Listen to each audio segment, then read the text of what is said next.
என் அன்பு குழந்தையே, கலங்காதே மகளே. உனக்கு ஒரு நல்வாக்கை தர நாடி வந்துள்ளேன். இந்த பெருமாள் ஒரு அக்ஷய பாத்திரம். உனது தட்டு எப்போதும் நிரம்பியே இருக்கும்.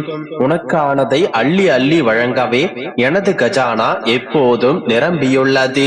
காலங்கள் கடந்து கொண்டு போகின்றது, நேரங்கள் நிற்காமல் போகின்றது. எப்பொழுதுதான் இனி நான் கேட்டது எனக்கு கிடைக்கும் என்று சோர்ந்து விடாதே. உனது வாழ்க்கையில் சோதனைகள் வரலாம், அல்லது இப்போது இருப்பதை போன்று மோசமான சூழ்நிலைகளை நீ சந்திக்கவும் நேரிடலாம்.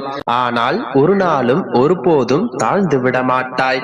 உன்னுடைய நிலை மோசமாக ஒரு காலம் நான் விடமாட்டேன்.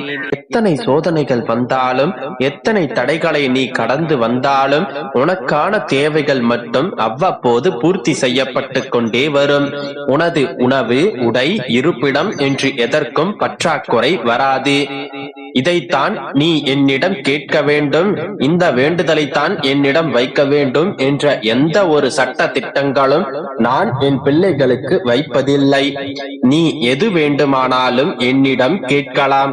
அந்த உரிமை ஒரு பிள்ளையாக உனக்கு உண்டு. நீ கேட்பதை, நன்மையை நிறைவேற்றி தரும் கடமையும் ஒரு தகப்பனாக எனக்கு உண்டு. எனவே எந்த ஒரு தயக்கமுமின்றி உனதான எந்த கோரிக்கைகளையும் என் முன்னே உரிமையோடு கோரு. நான் என்னுடைய பக்தர்களுக்கு எப்போதும் இல்லை என்று சொன்னதில்லை. என் பிள்ளைகளுக்கான எனது வாசல் எப்போதும் திறந்தே இருக்கும். நீ எப்போது வேண்டுமானாலும் வரலாம், என்ன வேண்டுமானாலும் கேட்கலாம்.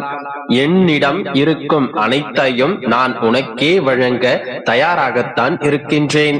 நான் கூறுகின்றேன் அல்லவா, இந்த பெருமாள் ஒரு அக்ஷய பாத்திரம். நீ கேட்க கேட்க கொடுத்து கொண்டே இருப்பேன், நீ எடுக்க எடுக்க சுரந்து கொண்டே இருப்பேன். எனவே காலங்கள் வீணாகின்றது, இனி எப்போது கிடைக்கும் கிடைக்குமா என்றெல்லாம் யோசிக்காதே. எத்தனை காலங்கள் ஆனாலும், எத்தனை நேரங்கள் கடந்தாலும் நீ என்னிடம் கேட்டதை நிச்சயம் நான் உனக்கு தருவேன். எனவே தைரியமாக இரு. எதுவும் இங்கே தீர்ந்து விடவில்லை, எதுவும் இங்கே முடிந்து விடவும் இல்லை. உனக்கான வாழ்க்கையும் நிச்சயம் துவங்கும். உனக்கான சந்தோஷங்கள் நிறைந்து காணப்படும். எல்லாம் போயிற்று என்று எப்போதும் கூறாதே. முற்றுப்புள்ளிகள் ஒவ்வொன்றும் தொடர் புள்ளியாக மாறலாம். அல்ல அல்ல குறையாத அக்ஷய பாத்திரத்தை உன்னுடைய கைகளில் வைத்துக் கொண்டு எதற்காக எங்கெங்கோ அலைப்பாய்ந்து கொண்டிருக்கின்றாய்? நீ கேட்கும் எல்லாமும் உன்னை தேடி வரும். நீ நினைத்த எல்லாமும் நடக்கும். உன்னுடைய கைகள் எப்போதும் வெறும் கைகளாக இருக்காது. உன்னுடைய வெறும் கைகளை நிறைப்பதற்காகத்தான் இந்த அப்பா உன்னோடு இருக்கின்றேன்.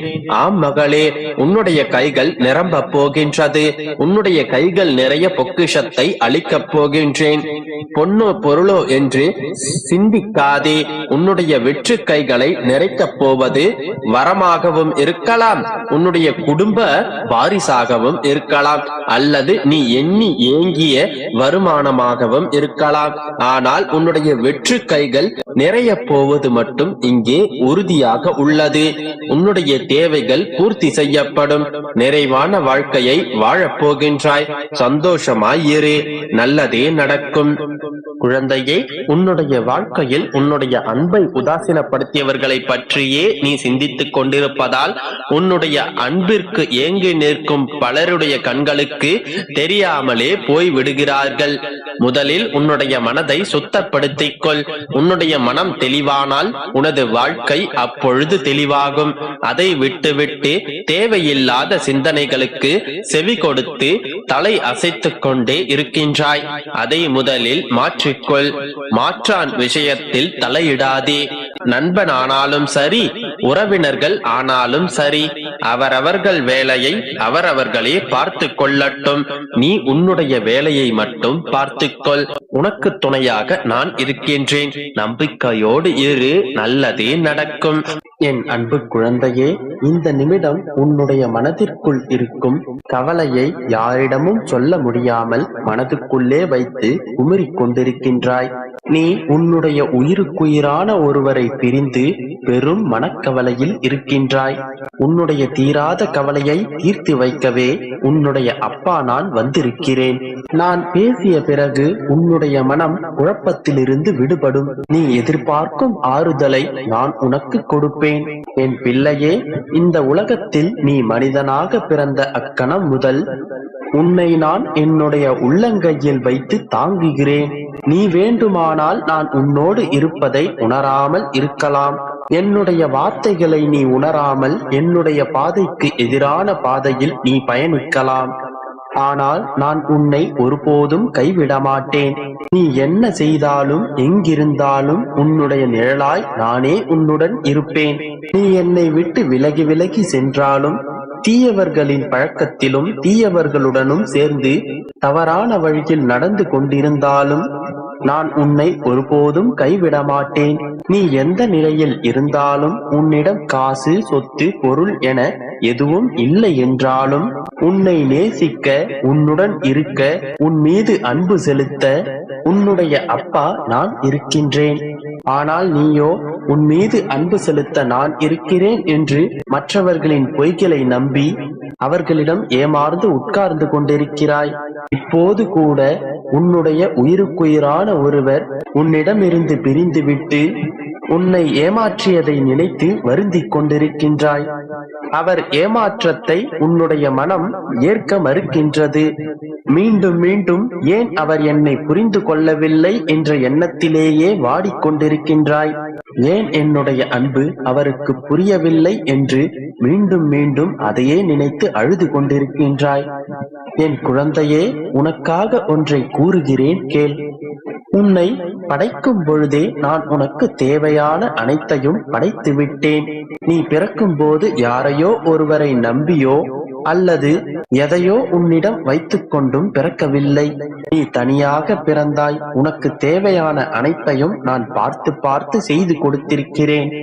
உனக்காக உன்னை மட்டுமே நேசிக்கும் அன்பான உறவுகளை உனக்கு கொடுத்திருக்கிறேன். உனக்கென படைத்த எதுவும் உன்னை விட்டு விலகிச் செல்லாது. அவை மட்டுமே உன் வாழ்வில் உனக்கு நிரந்தரமானவை.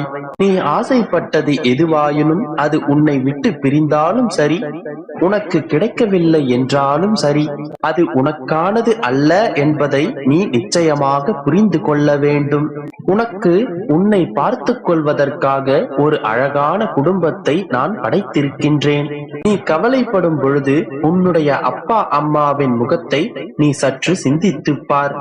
அவர்கள் உனக்காக படும் கஷ்டங்களை நினைத்துப்பார். அப்போது நீ உன்னை ஏமாற்றியவர்களை பற்றி நினைத்து கவலைப்பட மாட்டாய். பொழுது உன்னுடைய வாழ்க்கையின் அர்த்தம் உனக்கு புரியும். என் அன்பு குழந்தையே, ஒரு அழகான தோட்டத்தில் குப்பை இருந்தால் அந்த தோட்டத்தில் அன்பும் பண்பும் மனமும் நீங்கி போய்விடும். அந்த குப்பைகளை அகற்றினால் மட்டுமே அந்த தோட்டம் பார்ப்பதற்கு அழகாக இருக்கும், மனமாக இருக்கும். இப்பொழுதும் அதைத்தான் உன்னுடைய வாழ்வில் நான் நிகழ்த்தியிருக்கிறேன்.